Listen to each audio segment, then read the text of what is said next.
দুইটা ভয়ঙ্কর পাপের কথা বলে দেই। এই দুইটা পাপে যারা আসক্ত হয়ে আছে তারা তওবা করে ফিরে আসলে পরেও সারা জীবন তাদেরকে এটা সাফার করতে হবে।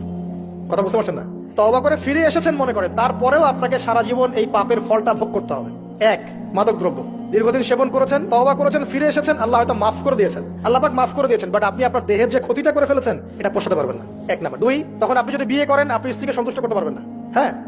দুই নাম্বার হচ্ছে এই যে গোপনে যুবকরা যে পাপটা করে, মাস্টারবেশন, যেটাকে আমরা বলি হস্তমৈথুন, এই পাপ যেসব যুবকরা করছে বা করে এবং অ্যাভেলেবেল এই পাপটা সবাই করে, কারণ এখন পর্নের যুগ, পর্ন দেখলে তো আর কোনো উপায় নাই, তখন তো এই পথেই যেতে হচ্ছে, নিজের উপরে নিজেকে জুলুম করতে হচ্ছে। যারা হস্তমৈথুন অভ্যস্ত হয়ে গেছে এরা যদি তওবা করে ফিরেও আসে, শরীরের যে ক্ষতিটা হয়েছে এটা পূরণ হবে না।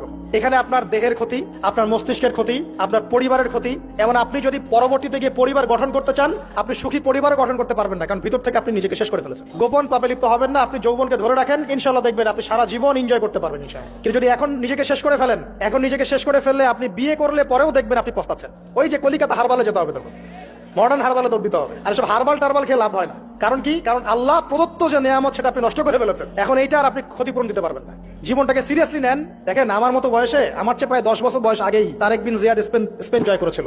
আমার যে বয়স এখন চলছে 30 পার হয়ে গেছে, এর চেয়ে আরো প্রায় 10 বছর আগে মোহাম্মদ বিন কাসিম এই সিন্ধু জয় করেছিল। এখন যে ইসলাম আপনি ভোগ করছেন এটা তাদের ফল, তাদের এই জিহাদের ফল। তো এখন আমাদের এই যে 20 বছর 30 বছরের যুব সমাজের দিকে তাকায় দেখেন, একবার তাকায় দেখেন, চেহারাগুলো একটু দেখেন, চেহারা দেখেন, একটা চেহারা দেখেন, চেহারায় নূর নাই, নষ্ট হয়ে গেছে, নামাজ নাই, চোখগুলো বসে যাচ্ছে, কারণ সারা রাত জেগে থাকছে। ওই যে টিকটক টিকটক টিকটক সারা রাত, হ্যাঁ সারা রাত ফোনে, সারা রাত গল্প গুজব। রাত্রেবেলা দেখবেন, রাত্রেবেলা শহর যেন জীবিত হচ্ছে। রাত্রেবেলা ক্যারাম খেলে, রাত্রে লুডু খেলে, রাত্রে এটা করে, রাত্রে সারাদিন ঘুম, সারাটা দিন ঘুম। আপনি কি জানেন সারা রাত জেগে থাকে কুকুর এবং সারাদিন ঘুমায় কুকুর। আর দেখবেন আপনি বিড়ালকে দেখবেন, ও কিন্তু রাত্রে ঘুম এবং দিনের বেলা সে অ্যাক্টিভ। পাখিকে দেখবেন, পাখি সন্ধ্যা হলো একদম ঘরে, যেই সূর্য ডুববে পাখি একদম ঘরে, দেখেন না, পাখি ঘরে। আর যেই ফজর হবে পাখি বের হয়ে গেল। আর আল্লাহ রাসূল সাল্লাল্লাহু আলাইহি ওয়াসাল্লাম হয়তো বা এই কারণেই, আল্লাহ ভালো জানেন, তিনি বলেছেন এমন কিছু মানুষ জান্নাতে যাবে যাদের মনটা হবে পাখির মতো। সুবহানাল্লাহ। দেখেন পাখি কি করে, একদম সন্ধ্যা হলো ঘরে ঢুকে গেল, যেই ফজর হবে একদম ফজরের আগে আগে সে বের হয়ে গেল। তো পাখির মতো হওয়ার চেষ্টা করে, পাখির মতো লাইফস্টাইলে আসেন এবং সে সারাদিন পরিশ্রম করে রিজিকের জন্য, করে না? আল্লাহ পাক পাখিকে রিজিক দেন কি চাকরির মধ্য দিয়ে না ব্যবসার মধ্য দিয়ে? কিভাবে সে রিজিক পায়? তাওয়াক্কুল, তাওয়াক্কুল, আল্লাহর প্রতি তাওয়াক্কুল। আর তাওয়াক্কুল করে কি সে ঘরে বসে থাকে না রিজিক সার্চ করে, রিজিক তালাশ করে? আপনিও রিজিক তালাশ করেন, আল্লাহ পাক রিজিক দিবে ইনশাআল্লাহ তাআলা। প্রিয় যুবক ভাইরা, আল্লাহর ওয়াস্তে তওবা করেন। যারা যারা মাদক দ্রব্যের সাথে সংশ্লিষ্ট আছেন বা থাকার সম্ভাবনাও ছিল, এ ধার কাছেও যাবেন না। ওয়াদা করছেন তো?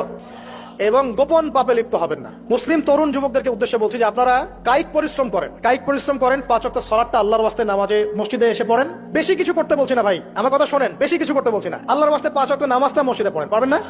আচ্ছা, ডেইলি 10টা পৃষ্ঠা করে কোরআন তেলাওয়াত করেন, পারবেন? আল্লাহ তৌফিক দান করুন। ডেইলি 2-4 টাকা করে সদকা করেন, পারবেন? আচ্ছা, প্রত্যেকদিন কিছু দাওয়াতি কাজ করেন, আমর বিল মারুফ, সৎ কাজের আদেশ করবেন, নাহি আনিল মুনকার, অসৎ কাজে নিষেধ করবেন, পারা যাবে ইনশাআল্লাহ। আপনি হালাল রিজিকের একটা সন্ধান খোঁজার চেষ্টা করেন, পারবেন ইনশাআল্লাহ। পড়াশোনায় নিজেকে ব্যস্ত রাখেন, লেখাপড়ায় নিজেকে ব্যস্ত রাখেন। যদি এর পাশে আপনি সময় পান, আমি বলবো আপনি খেলাধুলা করেন। যদি সময় কিছু বের করতে পারেন, কায়িক কিছু পরিশ্রম করেন, প্রয়োজনে কিছু কসরত করেন, জিম করেন, খেলাধুলা করেন। তারপরেও পড়নে যায় না, তারপরেও গার্লফ্রেন্ডের পিছনে সময় নষ্ট করেন না, তারপরেও যে টিকটক, ফেসবুক, ইউটিউব নিয়ে পড়ে থাকেন। একটা সময় ছিল না, আজকে থেকে 10 বছর আগে প্রচুর খেলা হতো না? ক্রিকেট হতো, ফুটবল হতো, এই ব্যাডমিন্টন হতো শীতকালে, তাই না?